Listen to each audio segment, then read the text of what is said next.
Hi troops, well it's Ice here. It's another beautiful day in the Shire, so I've just taken a ride out on one of my favourite back roads, and I thought I'd do this little video to introduce you to the Mongoose. Here we go. So guys, here she is, the Mongoose. She's my 1929 101 Indian Scout. Basically I bought her as a box of bits in 2016 and built her up into this rather beautiful little bobber that you see here now. What I'll do is I'll give you a quick walk around, explain what's going on here, and then we'll see if we can get her started up for you. Okay, so basically I ended up with an engine that's based around the 1929 Indian Scout engine 101, 750cc or 45 cubic inches, but it'd been heavily modified when I got hold of it.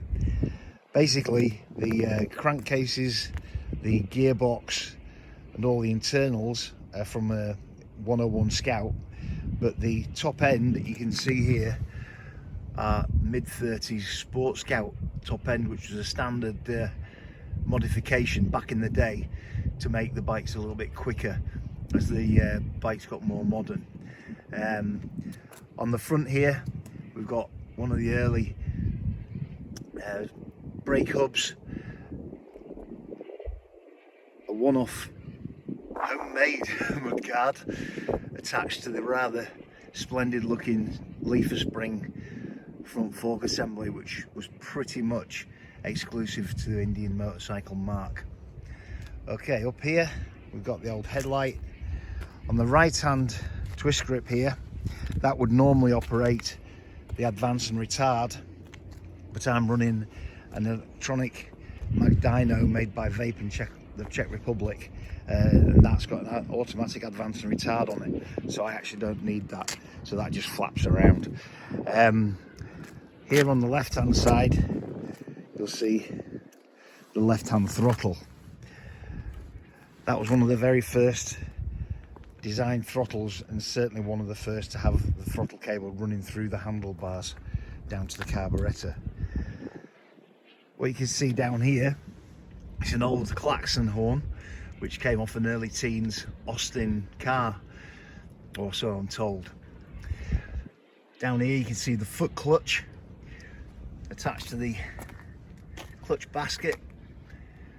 I'm running a modern Mikuni VM34 carburettor with an old air filter which I've got a feeling came off an SU carb from a Triumph TR4. Up here we've got the fuel tank. The fuel tank has actually got the oil tank cell in it as well.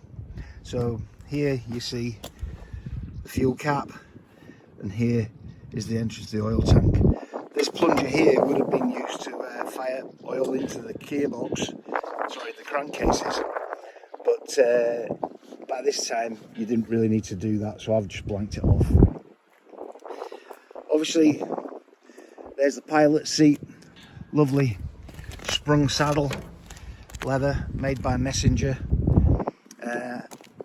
actually very comfy. Down here you can see what I've done is I've actually changed the rear wheel setup for a later 1940s 741 setup. The 741 was the war bike that Indian made, and has got a much more efficient brake being fully enclosed, so that was a modification that I did just so that I've got actually decent brakes. The front one's pretty minimal. And what we've got here is the hand gear change going down to the 3-speed gearbox, you can see there, and then the open kickstart quadrant and the kickstarter that you can see there. And I've actually got an old 70s Triumph Bonneville kickstart pedal there because I managed to break the Indian one, kicking it over when it was when I was first building it. Just here we've got the kill switch, which is just a little handy thing that just runs a wire from the Magdyno straight to earth. you just knock it back. But yeah, and that's about the only they're about the only real modern things that are on it. As you can see here, the last little thing, we've got rear brake operated by foot, obviously, and then here we've got the oil pump, which regulates the amount of oil goes in. The bike runs a total loss system, so that no oil goes back to the oil tank, so you've got to keep filling up the oil.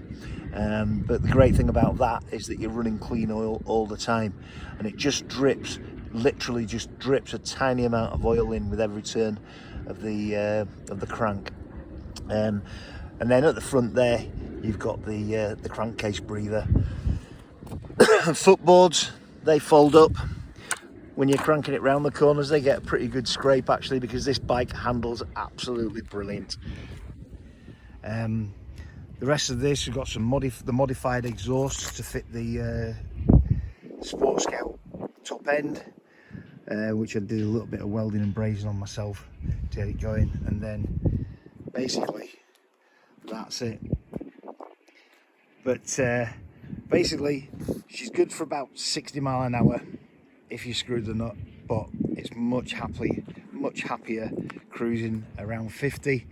Absolutely superb on roads like this, just lovely back roads that you can see that there's just absolutely millions of them around this area where I live in Scotland. So guys, hope you like what you see. I'm just going to give her a kick and see if she'll start for you.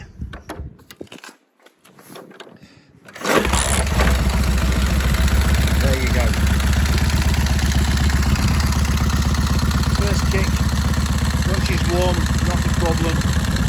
The Mongoose carburettor is definitely a great